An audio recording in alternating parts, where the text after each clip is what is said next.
Good morning. I'm Cyril John Bernardo from San Miguel, Bulacan.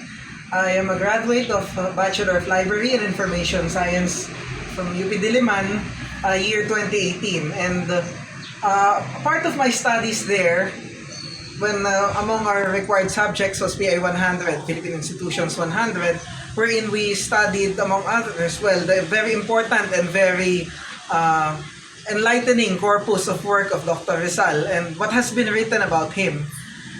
And it gave me a greater understanding of what I wanted to see in education, what I wanted to understand, and to grapple with some very important questions.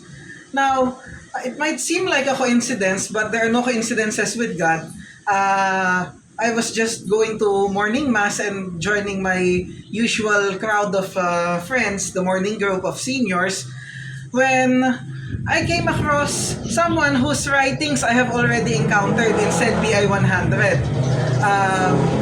I met Professor Consolacion R. Alaras, and this seemingly chance meeting seems to have been ordained for this purpose. For one, we were able to discuss very pressing questions that I think our own important men, our own heroes, foremost is Dr. Rizal among them, have grappled with. And now we can say that our country is in crisis. A lot of crises, in fact. A crisis in governance, crisis in education, crisis in corruption. And we seem to struggle in finding a resolution for this. We seem to struggle in finding a solution. And yet, we look in vain for solutions that are, at best, momentary, and at worst, even deepen the problem. Because we have lost sight of the anchor, of the underlying cause, which is to be rooted in God's grace. Ultimately, my education informs me that, and I've had this privilege to be exposed to various viewpoints, which has challenged me. And I think that is the nature of education, or at least as it should be. You have to have a strong underlying foundation or a root.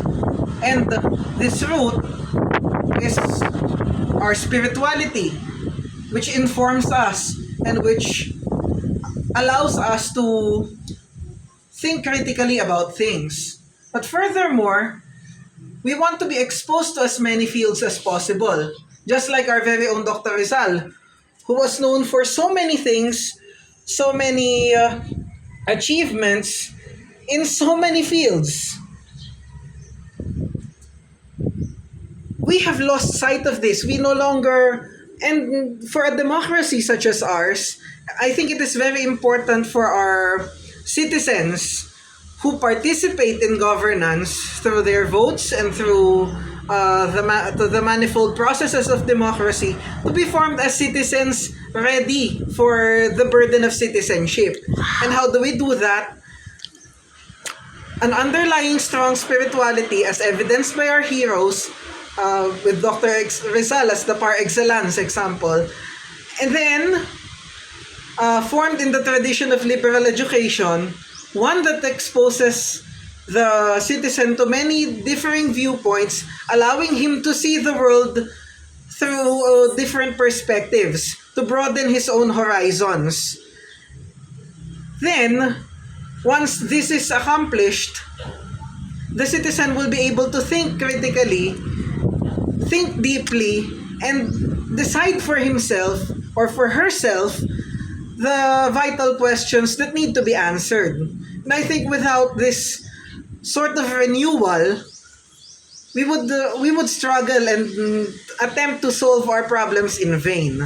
So I hope that this effort comes to fruition, starting from the grassroots of our society, since it is very important that our citizens participate and are included in governance. And similarly, the church is also a society founded in families, the macro can only change when it starts from the micro level. And when this micro level is complete, is whole, then you will have a very strong foundation for the edifice to stand on. I think a very important example is the great Saint Catherine of Siena, who is known as a Dominican mystic, illiterate, young, and yet she was able to convince the Pope of Rome through her own persuasion, and of course relying on the grace of God. Saint Catherine was able to resolve the issues of the Babylonian captivity of the church, or of the Avignon captivity. And she was able to convince the Holy Father, then I think Benedict XI, to return to Rome, to his city, and solve the underlying issues. Not because she was this great learned person, but because she was rooted in grace. And then she had the bravery to point out the flaws of her time and to challenge them and to propose a solution to them rooted in spirituality. Oh. I think this is also the case for many of the saints, the reforming saints.